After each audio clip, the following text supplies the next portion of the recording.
में आज के वीडियो में हम होलिका दहन की पौराणिक कथा सुनेंगे, तो कथा को अंत तक पूरा सुनिएगा। चलिए शुरू करते हैं।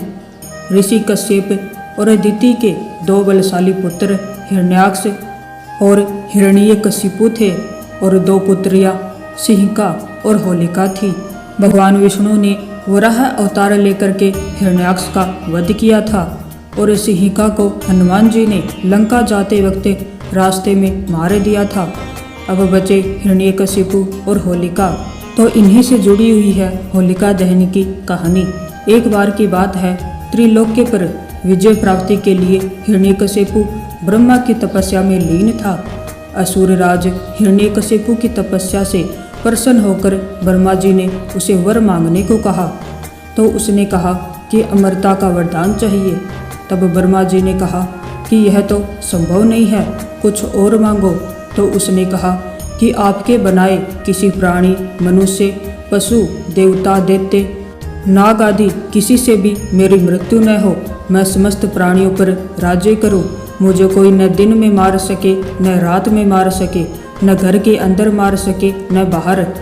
यह भी कि कोई न अस्त्र से प्रहार से मरूं मैं और न ही किसी शस्त्र के प्रहार से, न भूमि पर, न आकाश में, न पाताल में, न स्वर्ग में। ब्रह्मा जी तथास्तु कहकर उसे वर प्रदान करके अंतर्ध्यान हो गए। हिरण्यकशिपु जब तपस्या में लीन था, तब उसी दौरान देवों ने असुरों पर आक्रमण करके उन्हें परास्त कर दिया और देवराज इंद्र हिरण्यकशिपु की गर्भिणी पत्नी कयादु को बंदी बनाकर ले गए थे। परंतु बीच रास्ते में ही उनकी मुलाकात देव ऋषि नारद से हुई।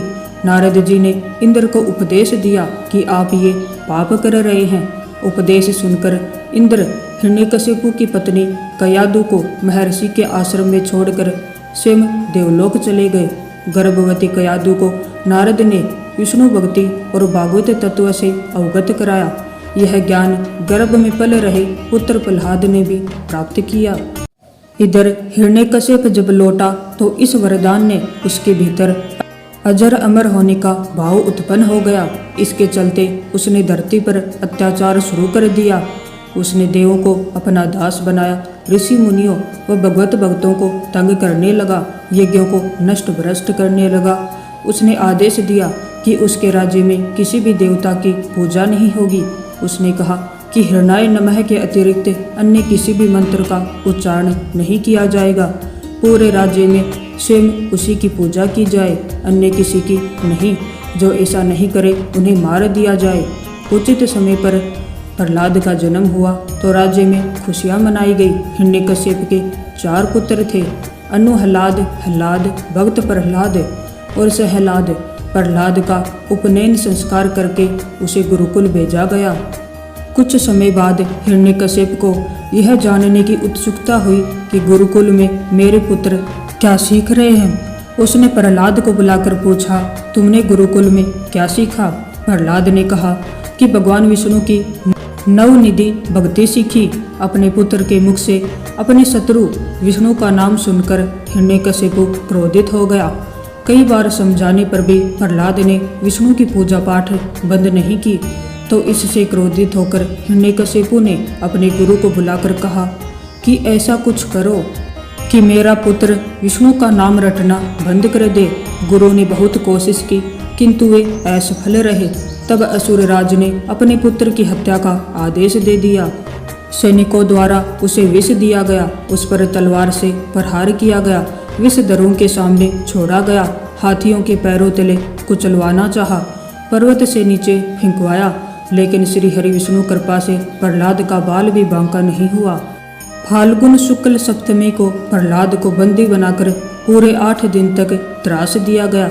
हर तरह से मारने का प्रयास किया।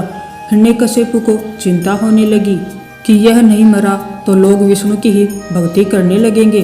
उसकी चिंता को देखकर उसकी बहन होलिका ने कहा कि आप चिंता न करें भैया, मुझे ब्रह्मा से वरदान प्राप्त है कि मैं किसी भी प्रकार से अग्नि में जलकर नहीं मर सकती हूँ। अग्नि में तो सभी भस्म हो जाते हैं। तब हिरण्यकशिपु ने अपनी बहन होलिका से कहा कि तुम प्रहलाद को अपनी गोदी में लेकर अग्नि में बैठ जाओ, जिससे वह जलकर भस्म हो जाएगा। होलिका को वरदान था कि उसे अग्नि तब तक कभी हानि नहीं पहुंचाएगी जब तक कि वह किसी सदती वाले मानव का अहित करने की न सोचे। होलिका यह बात भूल गई थी। वह अपने भाई की बात को मानकर अपने भतीजे प्रहलाद को गोदी में लेकर अग्नि में बैठ गई। उस दिन फाल्गुन माह की पूर्णिमा थी। सदवर्ती वाले प्रहलाद का अहित करने के प्रयास में होलिका तो स्वयं जलकर भस्म हो गई और प्रहलाद श्री हरि विष्णु का नाम जपते हुए अग्नि से बाहर आ गया। यह देखकर तो हिरण्यकशिपु और भी ज्यादा क्रोधित और चिंतित हो गया। इस घटना के बाद हिरण्यकशिपु ने प्रहलाद को एक खंभे से बांध दिया। फिर भरी सभा में प्रहलाद से पूछा, किसके बलबूते पर तू मेरी आज्ञा के विरुद्ध कार्य करता है? प्रहलाद ने कहा, आप अपना असुर स्वभाव छोड़ दे। सबके प्रति समता का भाव लाना ही भगवान की पूजा है। हिरण्यकशिपु ने क्रोध में कहा, तू मेरे सिवा किसी और को जगत का स्वामी बताता है। कहाँ है वह तेरा जगदीश्वर? क्या इस खंभे में है जिससे तू बंधा है? यह कहकर हिरण्यकशिपु ने खंभे में घूसा मारा। तभी खंभा भयंकर आवाज करते हुए फट गया और उसमें से एक भयंकर डरावना रूप प्रकट हुआ, जिसका सिर सिंह का और धड़ मनुष्य का था। पीली आंखें, बड़े बड़े नाखून, विकराल चेहरा और तलवार सी लपलपाती जीभ, यही नरसिंह अवतार था। उन्होंने तेजी से हिरण्यकशिपु को पकड़ लिया और संध्या की वेला में, न दिन में और न रात में, तथा सभा की देहली पर अर्थात न बाहर और न भीतर, अपनी जांघों पर रख कर, यानी कि न भूमि पर और न आकाश में, अपने नखों के द्वारा अर्थात न अस्त्र से और न ही शस्त्र से उसका कलेजा फाड़ डाला।